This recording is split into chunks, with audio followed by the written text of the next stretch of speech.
gwacokire na gwakira mbuya mono aba Kenya na bwigo abananchi mono bari bakuru ase county yaye asogota kipara gukora kurubekana kurinde batigara ase chinka cyabo eri kubayinyora bari bonsi basiriti ubugima bwabo ase nchira ya maskani wanga niga yakwa naya kuru ase county ya Omabei asaragire kiara bari bagwe sonani asamangana yabasaye eri gwikirania ekerenga kyabo buna kwenyorera kibesa nebinde chinga ky'umugabara we county ya Siaya James Orengo agokere ali abaka gwikiraniwa ase ritiko eri gali ya lero. Tunataka nini? Tunataka power.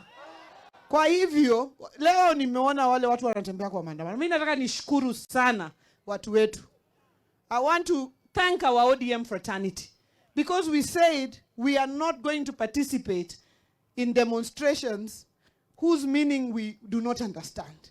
If it is commemoration as an ODM party whose children were harmed, whose members were harmed or died, or something happened to them during the demonstrations, from the Gen Z demonstrations since 2017, to ensure that they are compensated. And I am happy that the Kenya National Human Rights Commission and the Makau Mutua Committee already yesterday began compensation for these families, and families who have been out for a long time kama ile ya Baby Pendo sasa wamepata compensation.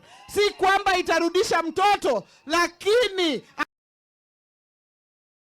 imeshughulikia ile loss ambayo walikuwa nayo. Hiyo ndio sisi tutashughulikia. Tutashughulikia mambo ya compensation ya hizo familia, lakini mambo ya kwenda kwa barabara kutafuta political relevance, hiyo hatuwezi ingia ndani. So today I've seen on the streets are two categories of people. Moja ni commercial activists, wale ambao lazima waende kwa street ndio wale donors wazungu waone ya kwamba wako kwa street wawatumie pesa. Hiyo ni category moja.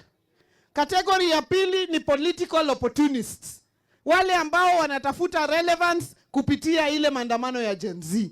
Hao ndio kategori wawili wako pale kwa barabara. Lakini raia wa kawaida, wale Gen Z na watu wote wamekaa nyumbani, wameona ya kwamba tusukume hii maneno, kama utaki kiongozi ngoja mwaka ujao. I must say overall today was a successful day and continues to be a successful day. We have reports of participation in this commemoration in the whole country. But I've noticed in town there are goons who have been organized and they're being escorted by the police to harass those who are standing together with the families in solidarity. This is contrary to what the assurances given by the Cabinet Secretary for Interior and the leadership of the police. Goonism, it is now clear without a doubt, is an agenda that has been propounded and implemented by the government. And I don't know what President Ruto wants Kenya to be. Having sent policemen to Haiti, I would have thought that you would not want Kenya to be a...